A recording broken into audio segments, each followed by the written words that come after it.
ride the little train that is rolling down the tracks to the junction. Forget about your cares, it is time to relax at the junction. Lots of curves, you bet, and even more when you get to the junction. Petticoat Junction. There's a little hotel called the Shady Rest at the junction. Petticoat Junction. It is run by Kate. Come and be her guest at the junction. Petticoat Junction. And that's Uncle Joe. He's a moving kind of slow at the junction. Petticoat Junction.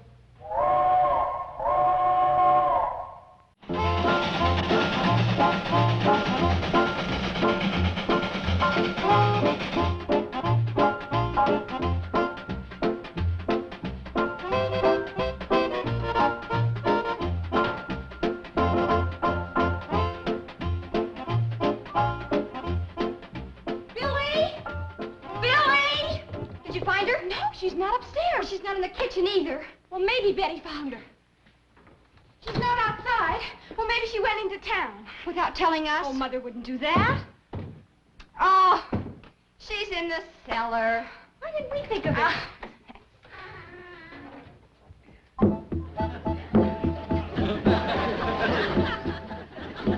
All right. Who hid my Indian? Uncle Joe, we're worried. We can't find Mama. Now you know how I feel when you hide my Indian. Uncle Joe, this is serious. I don't know where We've looked all over the house. All right. Stop chattering like a nest full of baby blue jays. Your ma went to town. She left a note. What does it say? Nothing, just that she went to town. But I'm worried. Me too. So am I. What about? Well, Mom didn't sleep a wink last night. We heard her walking the floor all night long. And she didn't eat a bite of breakfast. I'll bet she's still worried about the train, Uncle Joe. Afraid the railroad's gonna scrap it. Relax. I took care of that railroad man. He wouldn't dare scrap the Hooterville Cannonball. Has anyone heard the train this morning? No, I haven't. I haven't either. Then Mother must still be at the track waiting. Come on, let's go.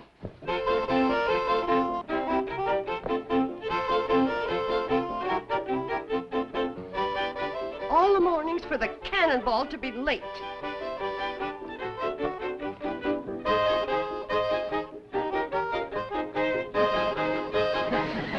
Mother, no! Don't do it! Don't do what? I was listening for the Cannonball. It's 2 hours late. Mother, do you think the railroad has scrapped it? Of course not. There's nothing to worry about. Then why were you awake all night? I was reading. Walking the floor? If I read in bed, I fall asleep. Mother, you're worried about the train. Oh, I am not. Well, you didn't eat a bite of breakfast. Of course I did. I had coffee and buttered train. Toast.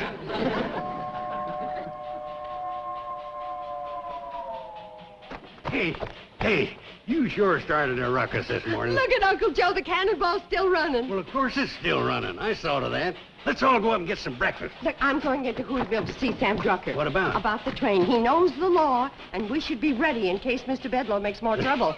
I sure sent that Bedloe running back to the main office with his tail between his legs. He wouldn't dare tackle me again. Yeah, but what if somebody higher up in the railroad makes more trouble? We'll bring them on. The bigger they come, the harder they fall. I still feel better talking to Sam. No. You stay here and I'll go. Fighting the railroad's a man's job. Well, I kind of thought you'd get some of those chores done today. What chores? Well, you've been promising to chop some wood and clean out the chicken yard. You hear that? I'm fighting the C&FW Railroad single-handed, and she asked me to clean out a chicken yard.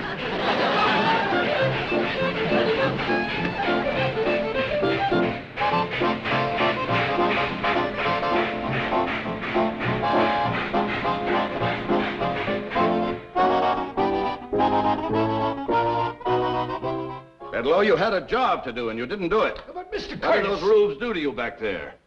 You used to be the best hatchet man this railroad ever had. Now look at you.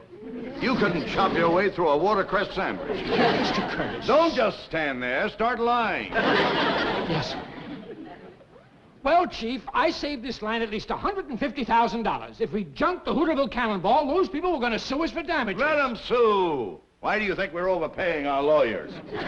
Gentlemen, I tell you the Hooterville Cannonball is through. But it's such a quaint little train. The C&FW doesn't have room for quaint little trains. Now, if we hook up the main line from Hooterville, extend the branch from Pixley to our existing track, we can cut 30 minutes from the schedule of the Fenton City Flyer. 30 valuable minutes. And that means money in the bank for the C&FW. But, Chief, you can't send the flyer through that valley. There are too many curves. We'll straighten them.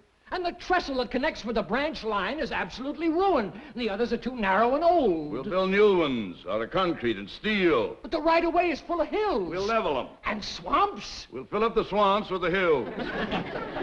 Gentlemen, we'll send our diesels through there so fast, those Hooterville hicks will think they're living on a launching pad. I will have a full report for you by the end of the week. I am going into that valley incognito and make a personal survey. But Mr. Incognito, Mr. Bedloe. You see, that's where you made your mistake. You told them who you were, and they ganged up on you. Miss Hammond, I want you to have my helicopter and wrinkle me a suit. Have them both on the roof in 20 minutes.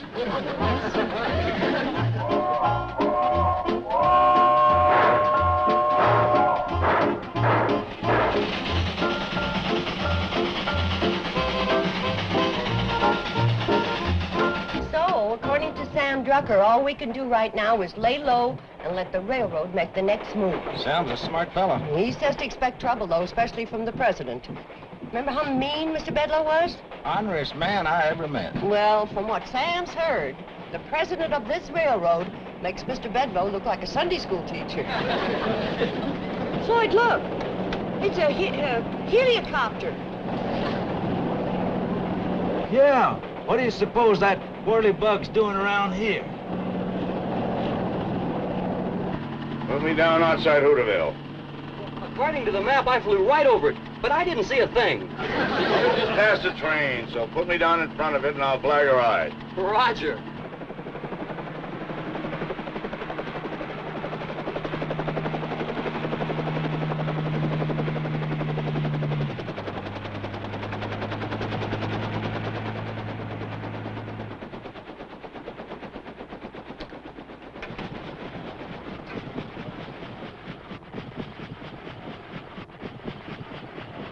Don't forget now, I'll be waiting at Hooterville, ready to be picked up Friday noon.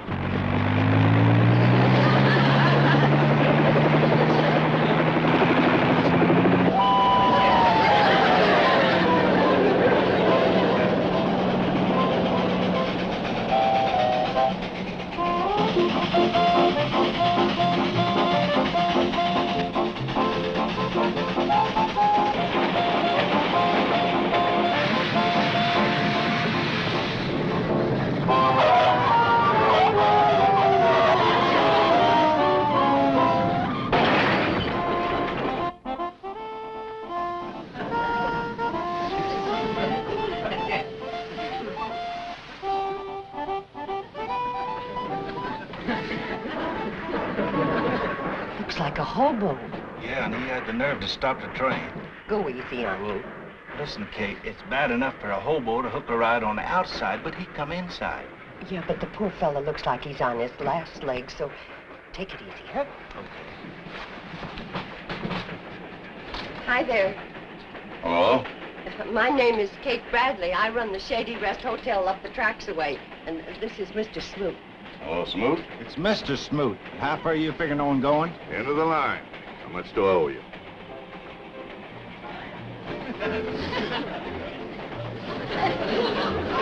Well, my secretary must not have put any money in these clothes. I've got money. Oh, sure you have. Sure you have.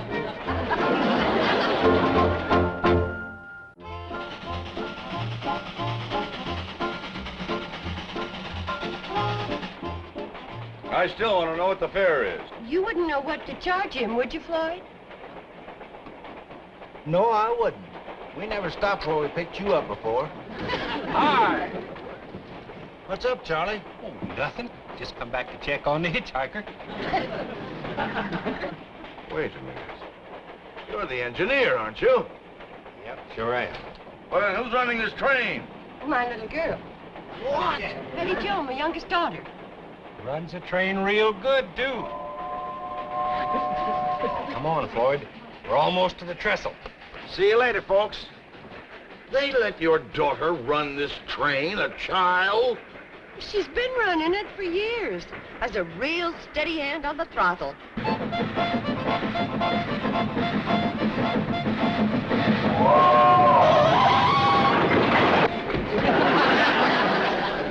Her braking could stand improvement. What are we stopping here for? Morgan Creek Trestle. We always stop here this time of the year. Why? Come on, I'll show you. We're going to be here a spell. Well,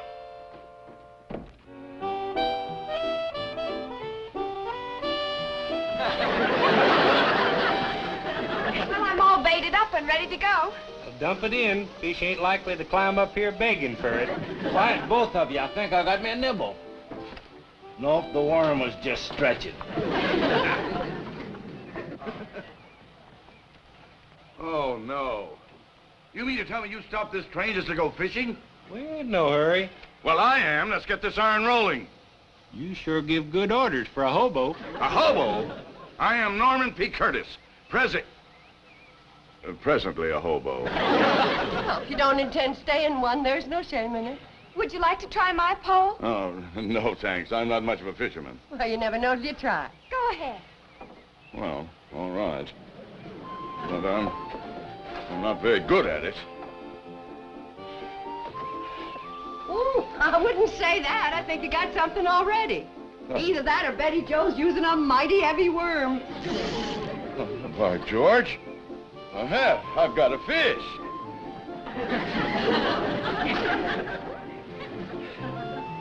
Look, a fish. Isn't that cute? I caught a fish.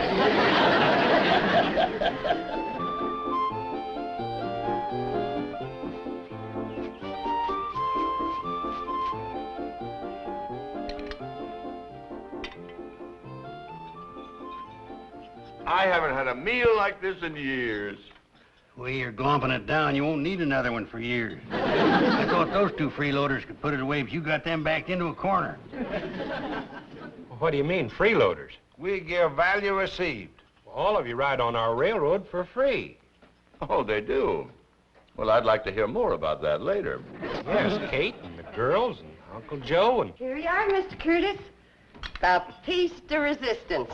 Oh, Mrs. Bradley, I don't think I have room for anything more. Oh, you're just being modest. The way you pack it in, you could give stuff and lessons to a silo. You'll have room, all right. Regarde. Poisson a la Curtis. My fish. Where? Right there under that sprig of parsley.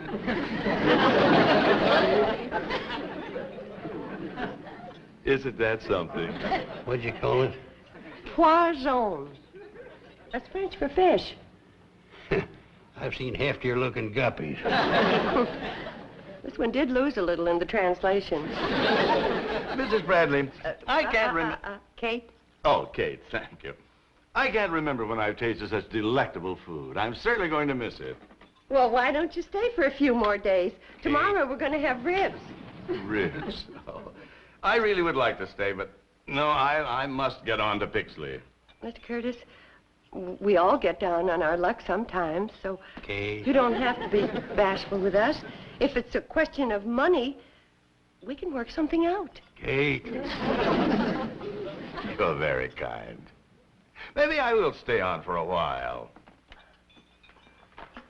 Kate, could I speak to you for a minute? Well, sure, I can. And just holler when you want dessert. We're going to have gooseberry turnovers. Gooseberry turnovers? Oh, marvelous. My own fish. Maybe I shouldn't have asked her to cook it. Maybe I should have had it mounted. Kate, why'd you have to invite him to stay? Why not? He's a very nice man. Have you seen him eat? He's got more stomachs than a camel. Poor man. Poor us, you mean. Why, he's had everything but the delphiniums Betty Jo painted on the plate. Uncle Joe, I got a feeling about Norman Curtis. His coat may be frazzled, and he may be coming apart at the seams, but underneath it all... He's a tramp. He's a gentleman. I can tell. And you got no call to whittle on a man just 'cause he's come on hard times. Well, if he don't stop eating, our hard times are going to be asking his hard times to move over. It's our bounden duty to help him. Anybody can tell he's seen better days. Not better eating days. Kate, you're a mighty poor judge of character. Now, that Norman is a freeloader if I've ever seen one. He's not a freeloader. I ain't seen the color of his money, have you?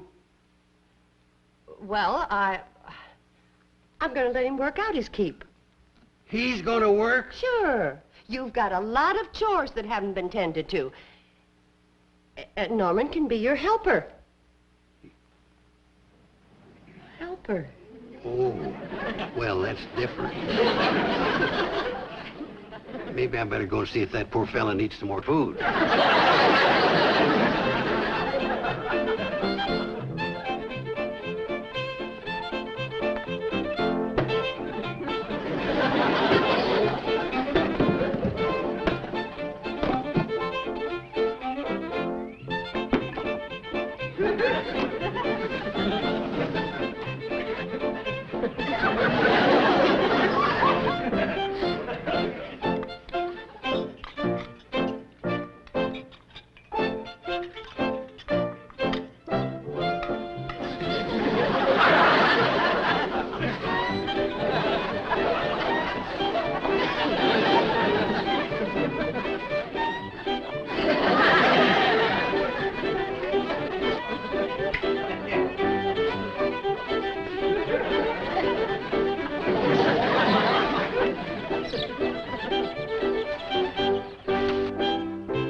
The loveliest lady I've ever known.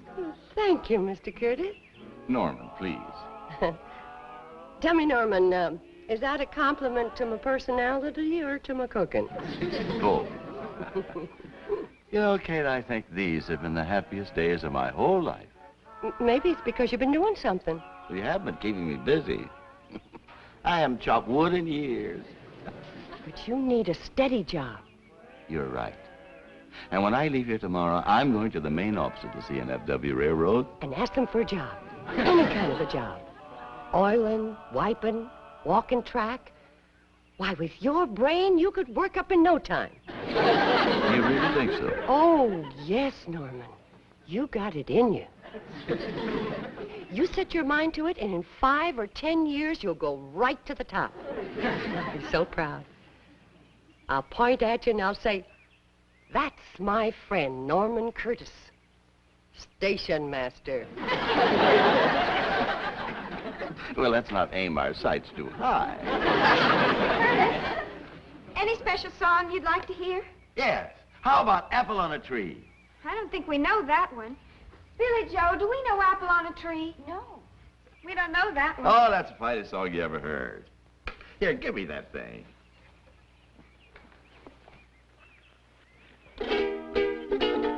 Wish I was a woolly boogie bee. Wish I was a woolly boogie bee. I I was a woolly boogie bee, I'd make my home in that cherry tree. Wish I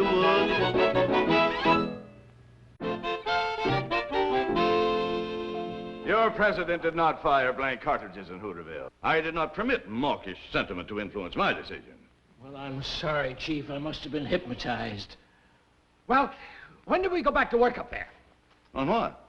Well, like you said, to hook up the branch line with the Fenton City Flyer. What are you talking about, Bedlow? We can't send that flyer through that valley. There are too many curves. But you said we'd straighten them. The right-of-way is full of hills. But you said we'd level them. And swamps. That's where you said you'd put the hills. Well, there are too many swamps and not enough hills. And furthermore, the main trestle is completely wrecked. All the others are old and narrow. They're good for nothing but fishing. But you said we'd build new ones out of concrete and steel. What's the matter with you, Bedlow? Are you trying to bankrupt this railroad? Your entire idea of modernizing that branch is unfeasible, ill-advised, and unpatriotic. My idea. Unpatriotic. Gentlemen, I am leaving immediately to try and straighten out the mess created by our ambassador of goodwill, Mr. Bedlow here. I'll have a full report for you by the middle of next week. Or the week after. Well, anyway, I will let you know. Gentlemen, this meeting is adjourned.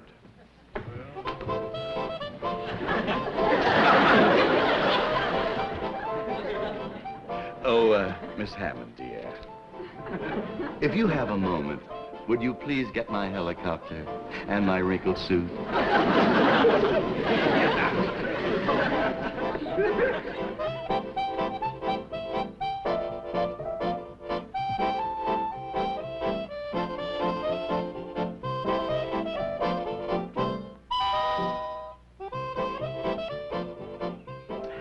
Sure hope Mr. Curtis got that job.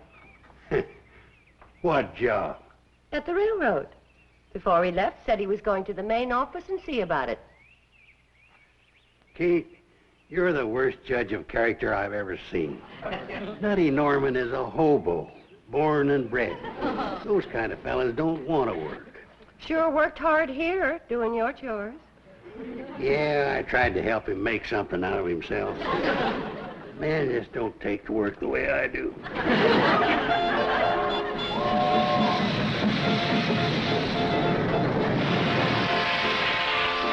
Thanks for the lift, fellas.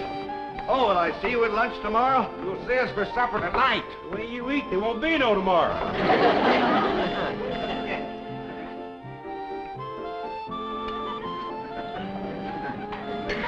You know something? You're the first man I ever seen could get sparks out of a knife and fork. Now, Uncle Joe, leave him be. He feels bad enough not landing that job. Yeah, it's ruined his appetite. Just as well off not getting in with that C&FW outfit. Yeah, I hear they are all a bunch of nuts. That's the case. Nutty Norman ought to be president. Now, that's enough. I do hear they're awful hard-hearted, especially the president. They say he's a terror. Did you get a good look at him when you was up there? Yes, as a matter of fact, I did. What does he look like? Well, he's a pretty good-looking fella. And rather nice when you get to know him. You're as poor a judge of character as Kate. That skunk's trying to scrap our railroad. Oh, well, wait a minute. It isn't altogether that skunk's fault, the president's fault. As a matter of fact, he wants to save your railroad. He does? Yes, he really does, Kate. But you see, he's accountable to a board of directors. And they are accountable to the stockholders and, well, you know stockholders. Well, when the fiscal year terminates, they want those net profit dividends to be commensurate... Norman. When you try to talk business, you're pathetic. Stick to eating, that's what you do best. You don't sing bad. Speaking of that, let's all go outside and do some singing. We've got a surprise for you, Mr. Curtis. Oh, really? I wish I was a woolly boogie bee. I wish I was a woolly boogie bee. If I was a woolly boogie bee, I would make my home in that old cherry tree. I wish I was a woolly boogie bee. Yes, doing our song.